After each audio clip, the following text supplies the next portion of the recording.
வணக்கம் நண்பா. நாம இன்னைக்கு இந்த வீடியோல பார்க்க போறது என்னன்னு பாத்தீங்க அப்படின்னா, ஹாஹா ஓடிடில இப்ப ஸ்ட்ரீம் ஆயிட்டு இருக்கிற தமிழ் திரைப்படமான சிவப்பி அப்படிங்கிற திரைப்படத்தோட மூவி ரிவ்யூ தான் பார்க்க போறோம். சோ ரிவ்யூ போறதுக்கு முன்னாடி இது வரைக்கும் நம்ம சேனலை சப்ஸ்கிரைப் பண்ணாம பார்த்துட்டு இருக்கீங்க அப்படின்னா சப்ஸ்கிரைப் பண்ணி பக்கத்துல இருக்கிற பெல் ஐக்கனை கிளிக் பண்ணிக்கோங்க. வாங்க வீடியோக்குள்ள போலாம்.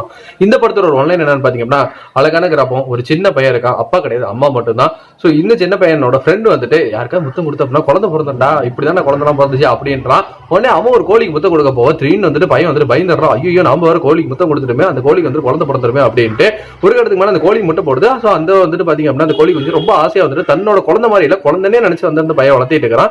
சோ அந்த கோழி காணாம போக இதுக்கப்புறமேட்டு அந்த கோழி அவனுக்கு திரும்ப கிடைச்சதா இல்லையா, அதுக்கு என்னென்ன பிரச்சனைகளா ஏற்பட்டுச்சு அப்படிங்கறத இந்த படத்தோட மீதி கதையா அமைச்சிருந்தது.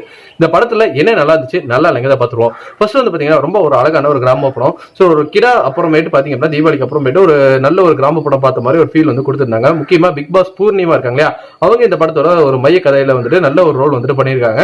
சோ அவங்களுமே வந்துட்டு அந்த ரோலுக்கு வந்து ஆப்டா இருந்தாங்க. அந்த பையனோட அம்மா வந்துட்டு கதாபாத்திரம் ரொம்ப சூப்பரா பண்ணியிருந்தாங்க. ரிஷிகாந்த் வந்துட்டு அவங்களுக்கு ஏத்த ரோல் வந்துட்டு ஓகே வந்துட்டு பண்ணியிருந்தாரு. அந்த கிராமத்தில் நடிச்சிருந்த எல்லாருமே வந்துட்டு நல்லாவே பண்ணியிருந்தாங்க. அந்த கிராமத்திலுமே ஒரு மூட நம்பிக்கை கொண்ட ஒருத்தருமே இருந்தார். வேற புதையல் கிடைக்கும், புதையலுக்கு வந்துட்டு இதெல்லாம் வந்துட்டு பலியிட்டாங்க அப்படின்னா உனக்கு அந்த புதையல் கிடைச்சுன்னு ஒவ்வொன்றும் வந்துட்டு அவர் பலியிடுறாரு. ஆனா அது வந்து நடந்த மாதிரிதான் தெரியல. சோ அவரோட கதாபாத்திரமா அந்த இளைஞர்லயே வந்துட்டு ரொம்ப வந்துட்டு பாத்தீங்கன்னா மூட நம்பிக்கை இருந்த ஒரு இளைஞரா இருந்தா எப்படி இருக்குமோ அவரோட கேரக்டரைசேஷனுமே நல்லா இருந்தது. ஒரு கிராமத்தை படம், சினிமாட்டோகிராஃபி, பின்னணி இசை அப்படின்ட்டு எல்லாமே வந்துட்டு நல்லா இருந்தே சொல்லலாம். அந்த ஒரு ஃபீல் அந்த சின்ன பையன் அவ்வளவு சூப்பரா வந்து நடிச்சிருந்தான். அவனோட ஃப்ரெண்டோட கதாபாத்திரமாகட்டும் படத்துல இன்னும் கொஞ்சம் ஹியூமர் இருந்திருக்கலாம். இந்த வாகைசோட வர பசங்களாம் சேர்ந்துட்டு செம்ம ஹியூமர் பண்ணிருப்பாங்க. அதே மாதிரி ரெண்டு பசங்க தான் இவங்க.